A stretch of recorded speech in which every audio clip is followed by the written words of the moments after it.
और भी कुछ जगहों की। कितने बजट की पिक्चर है, कितने कलाकार इसमें? ये इसका बजट अभी पूरा डिसाइड नहीं हुआ, लगभग 20 के अंदर ही करना है इस फिल्म का। और इस फिल्म में आपको मुख्य भूमिका में नजर आएंगे माधव राय सर, जो अभी तक दर्जनों फिल्मों में काम कर चुके हैं, और रूपा मिश्रा है, बहुत ही अच्छी कलाकार है। और इनके साथ में वीरेन के लिए इंद्रसेन जी का हो गया है कास्टिंग। बाकी कुछ कलाकार हैं जो 1-2 दिन में फाइनल हो गए। क्या स्टोरी है पिक्चर?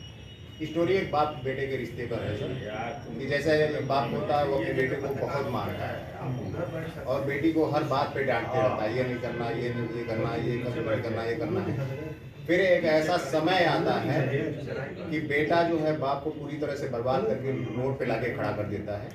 उस समय जब बाप की मतलब पूरी कंडीशन खराब हो जाती है, कोई साथ देने वाला नहीं होता है, इस पोजीशन पे बाप पहुंच जाता है।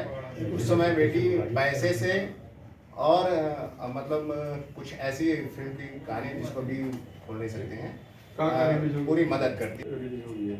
रिलीज सर सिनेमा हॉल भी होगी और सेटेलाइट में भी जाएगी।